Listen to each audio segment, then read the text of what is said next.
ആസിഫ് അലി ബിജു മേനോൻ ടീമിന്റെ തലവൻ എന്ന് പറഞ്ഞ സിനിമ റിലീസായിട്ടുണ്ടായിരുന്നു. ജിസ് ജോയാണ് ഡയറക്റ്റ് ചെയ്തിരിക്കുന്നത്. അപ്പോൾ ഇന്ന് ഞാനത് പോയി കണ്ടു. ആദ്യമായി ഒരു കാര്യം പറയാനുള്ളത്, ഇതുപോലൊരു ത്രില്ലർ അല്ലെങ്കിൽ പോലീസ് ഇൻവെസ്റ്റിഗേഷൻ സ്റ്റോറിയൊക്കെ ചെയ്യാൻ നേരത്തെ 2-3 കാര്യങ്ങൾ പ്രത്യേകം ശ്രദ്ധിക്കാറുണ്ട്. ഒരു പോലീസ് സ്റ്റേഷൻ കാണുമ്പോൾ, അല്ലെന്നുണ്ടെങ്കിൽ അതിൽ ആക്ട് ചെയ്യുന്ന ആക്ടർ ഒരു പോലീസുകാരനായിട്ട് വേഷം ചെയ്യുമ്പോൾ, ഒരു സീനിയർ ഉദ്യോഗസ്ഥനായിട്ടൊക്കെ വേഷം ചെയ്യുമ്പോൾ അത് നമ്മുടെ ബോഡി ലാംഗ്വേജിൽ കിട്ടണം എന്നുള്ളതാണ്. ഒരു ബോഡി ലാംഗ്വേജിൽ അത് കിട്ടിയില്ലെന്നുണ്ടെങ്കിൽ നമ്മൾ ആ സിനിമ എന്ത് കാണിച്ചിട്ടും കാര്യമില്ല. ഒരു പോലീസ് ഉദ്യോഗസ്ഥനായിട്ട് നമുക്കത് മെയിൻ ആക്ടറിനെ ഫീൽ ചെയ്യുന്നില്ലെന്നുണ്ടെങ്കിൽ നമ്മൾ എന്ത് കാണിച്ചിട്ടും, എത്ര പണിയെടുത്തിട്ട് ഡയറക്ടറിൻ്റെ പിന്നാലെ നടന്നിട്ട് എത്ര നല്ല സ്ക്രിപ്റ്റ് ആണെങ്കിലും പടം കണ്ടു കഴിയുമ്പോൾ നമുക്ക് ഫീൽ കിട്ടൂല.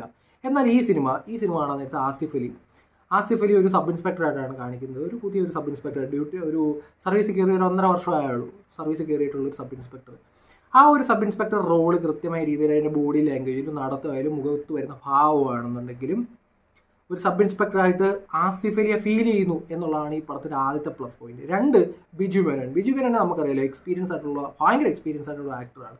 പുള്ളിക്കാരനാണ് ഒരു സീനിയർ ആയിട്ടുള്ള ഉദ്യോഗസ്ഥനായിട്ട് കാണിക്കുന്നത്. ഇതിനകത്തെ ഈ സിനിമയിലെ പ്രധാനപ്പെട്ട ഒരു ഉദ്യോഗസ്ഥനായിട്ട് കാണിക്കുന്നത് നമ്മുടെ ബിജു മേനോനെയാണ്. ബിജു മേനോൻ്റെ ഈ നടത്തം, അല്ലെങ്കിൽ പോലീസ് ജീപ്പിൽ കയറുന്ന, അല്ലെങ്കിൽ ഡോർ അടയ്ക്കുന്ന, ആൾക്കാരോട് ഷൗട്ട് ചെയ്യുന്ന, ആൾക്കാരോട് സംസാരിക്കുന്ന, ഈ കീഴുദ്യോഗസ്ഥരോട് സംസാരിക്കുന്ന രീതി, ഇതെല്ലാം കൃത്യമായ രീതിയിൽ ഒരു പോലീസ് ഉദ്യോഗസ്ഥനാണെന്ന് നമുക്ക് ഫീൽ ചെയ്യുന്നുണ്ട് ബിജു മേനോനെ കാണുമ്പോൾ. അതും ഒരു പ്ലസ് പോയിന്റാണ്. പിന്നെ ദിലീഷ് പോത്തനിലൂടെയാണ് ഈ പടം തുടങ്ങി വരുന്നത്. ഒരു കഥ പറച്ചിലൂടെയൊക്കെയാണ് വരുന്നത്. കഴിഞ്ഞ ഒരു സംഭവത്തിൻ്റെ കഥയാണ് ഈ പറഞ്ഞു വരുന്നത്. അപ്പം ആ പടം ഇങ്ങനെ കൊണ്ടുവന്ന് കൃത്യമായ രീതിയിലൊരു ക്രൈം വരുന്നു, ആ ക്രൈമിൻ്റെ പിന്നാലെ പോകുന്നു, ഇതെങ്ങനെ എത്തും, എന്തെത്തും എന്നൊക്കെ ഇങ്ങനെ കണ്ടിരിക്കുന്ന രീതി ഉണ്ടല്ലോ. നമ്മളിങ്ങനെ സ്ക്രീനിൽ നോക്കിയിരിക്കും, ഇനി അടുത്ത് എന്താണ് എന്നൊക്കെ നോക്കിയിരിക്കുന്ന ഒരവസ്ഥ. അപ്പോൾ ഇതിനകത്ത് അഭിനയിച്ചിട്ട് അനുശ്രീ ആയാലും, മിയ ആയാലും, നമ്മുടെ ജാഫ്രിഡിക്ക് ആണെങ്കിലും, കോട്ടയം നസീർ ആണെങ്കിലും, അതുപോലുള്ള എല്ലാ ആക്ടേഴ്സും, അതുപോലെ നമ്മുടെ ജോജി സിനിമയിലെ മറ്റേ പുള്ളിക്കാരനല്ലേ, നമ്മുടെ ഫാത് ഫാസിലിൻ്റെ ചേട്ടനായിട്ട് കാണിക്കുന്ന പുള്ളിക്കാരനായാലും ഒരു ASI ആയിട്ട് കാണിക്കുന്നുണ്ട്. ഇങ്ങനെയുള്ള ആൾക്കാരെല്ലാം കൃത്യമായ രീതിയിൽ ഈ സിനിമയിൽ വർക്ക് ചെയ്തിട്ടുണ്ട്. പോലീസ് സ്റ്റേഷൻ കൃത്യമായ രീതിയിൽ പോലീസ് സ്റ്റേഷനെ നമുക്ക് ഫീൽ ചെയ്യുന്നുണ്ട്. അല്ലെന്നുണ്ടെങ്കിൽ ഒരു പോലീസ് ലൈഫ് നമുക്ക് ഫീൽ ചെയ്യുന്നുണ്ട്. അല്ലെന്നുണ്ടെങ്കിൽ പരസ്പരം സ്നേഹം ഉണ്ടെങ്കിലും പല സാഹചര്യത്തിലും വിട്ടുകളയേണ്ടി വരുന്ന പോലീസുകാരുടെ അവസ്ഥ നമുക്ക് ഫീൽ ചെയ്യുന്നുണ്ട്. ബാക്ക്ഗ്രൗണ്ട് സ്കോർ ആയാലും, BGM ആയാലും, എഡിറ്റിംഗ് ആയാലും, അല്ലെന്നുണ്ടെങ്കിൽ ഇതിൻ്റെ ക്യാമറ വർക്ക് ആയാലും എല്ലാം നല്ല രീതിയിൽ ഈ പടം ചെയ്തിട്ടുണ്ട്. എവിടെയും ഒരു ഫീല് നഷ്ടപ്പെടുത്താതെ ഒരു പോലീസ് സ്റ്റോറി എടുത്തൊക്കെ വലിയ ബുദ്ധിമുട്ടാണ്. ഈ സിനിമ അതങ്ങനെ എടുത്തു വെച്ചിട്ടുണ്ട്. കുറച്ച് നാളുകൾക്ക് മുമ്പ് ഒരു മലയാളത്തിലെ സൂപ്പർ സ്റ്റാർ അഭിനയിച്ച ഒരു പോലീസ് വേഷമുള്ള ഒരു സിനിമയൊക്കെ ഉണ്ടായിരുന്നു.